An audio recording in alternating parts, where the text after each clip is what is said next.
नमस्कार. श्री स्वामी समर्थ सर्वांना.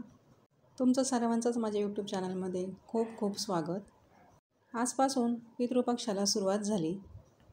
याला पितृपंधरवडा पण म्हणतात. काही ठिकाणी पितरपाठ सुरू झाला असं पण म्हणतात. आमच्याकडे सांगायचं झालं तर पितृपक्ष आणि पितरपाठ असे दोन्ही नावाने या पंधरवाड्याला ओळखतात.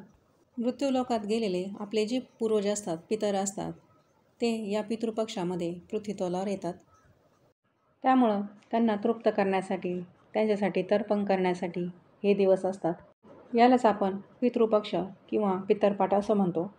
चला तर मग या पंधरवाड्याच्या श्राद्ध तिथी कोणकोणत्या आहेत त्या आपण बघू.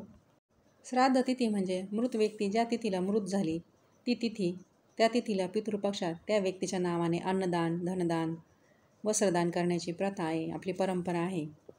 आपल्या पितरांच्या नावाने दानधर्म केल्यामुळं आपले पितरांचे आशीर्वाद आपल्याला मिळतात आणि ते संतुष्टसुद्धा होतात. एखादी व्यक्ती मृत झाल्यानंतर वर्ष श्राद्ध होण्याच्या आत पितृपक्षात जे भरणी श्राद्ध येतं त्या दिवशी त्या व्यक्तीचं श्राद्ध करतात, भरणी श्राद्ध करतात आणि मग तिथून पुढं म्हणजे दरवर्षी पितृपक्षात त्या तिथीला त्या व्यक्तीचं श्राद्ध करतात, म्हणजे पितर जेवू घालतात. आणि श्राद्ध तिथीच्या दिवशी पितरांच्या नावाने पितृतर्पण करतात. आता आपण श्राद्ध तिथी बघू. आज पितृपक्षाचा पहिला दिवस. आज प्रतिपदा श्राद्ध होतं. उद्या 9 सप्टेंबर द्वितीया श्राद्ध, 10 सप्टेंबर तृतीया आणि चतुर्थी श्राद्ध, 11 सप्टेंबर भरणी श्राद्ध आणि पंचमी श्राद्ध, 12 सप्टेंबर षष्ठी श्राद्ध, 13 सप्टेंबर सप्तमी श्राद्ध, 14 सप्टेंबर अष्टमी श्राद्ध, 15 सप्टेंबर नवमी श्राद्ध आणि अविधवा नवमी, 16 सप्टेंबर दशमी श्राद्ध, 17 सप्टेंबर एकादशी श्राद्ध, 18 सप्टेंबर द्वादशी श्राद्ध, 19 सप्टेंबर त्रयोदशी श्राद्ध, 20 सप्टेंबर चतुर्दशी श्राद्ध आणि 21 सप्टेंबर सर्व पितरी म्हणजे अमावस्या श्राद्ध. ज्यांना आपल्या पितरांची तिथी जर माहीत नसेल तर त्यांनी या सर्व पितरी अमावस्येच्या श्राद्धाला आपले पितर जेवू घालावेत, त्यांच्या नावानं तर्पण करावं. श्राद्ध कर्म हे 3 पिढ्यांचे करतात. काही ठिकाणी गुरूंना बोलावून श्राद्ध कर्म करतात, तर काही ठिकाणी घरच्या घरी पितृपक्षात श्राद्ध कर्म करतात.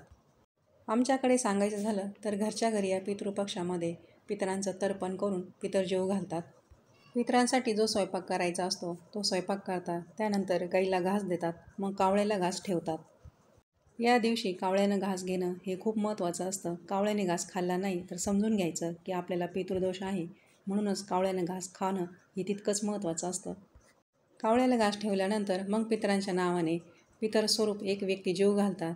त्या व्यक्तीने अगोदर जेवण करायचं आणि मग इतर नातेवाईक, शेजारी, भाऊबंद, सोयरे या सर्वांनी जेवायला बसायचं असतं. अशा प्रकारे आमच्याकडं पितर जेवू घालतात. यालाच पितरांचं श्राद्ध म्हणतात. पितरांना जेवू घातल्यामुळं हे पितर संतुष्ट होतात आणि आपल्याला आशीर्वाद देतात. या दिवशी दान धर्म जरूर करावा. आपण केलेलं दान धर्म याच्यामुळं पितरांना सद्गती मिळते. या दिवशी पितरांच्या नावाने घरच्या घरी तर्पण करावं, पितरांची सेवा करावी. ही सेवा नित्यसेवा ग्रंथामध्ये दिलेली आहे. बाह्यशांती सुक्त, पितृस्तोत्र. रोजच्या देवपूजेच्या अगोदर ही पितरांची सेवा करायची असते. त्यानंतर हातपाय धुवून मग आपली रोजची देवपूजा करायची असते. असं केल्यामुळं देवांची जी काही सेवा आपण करतो त्या सेवेचं फळ आपल्याला मिळत असतं. म्हणूनच देवपूजेच्या अगोदर पितरांची पूजा. या पितृपक्षात सगळ्यात महत्त्वाचं एक काळजी घ्यायची आहे, ती म्हणजे कोणतीही नवीन वस्तू खरेदी करायची नाही. त्याचबरोबर या पितृपक्षामध्ये नवीन देवी देवतांचे टाक घरात आणू नका किंवा खरेदी करू नका.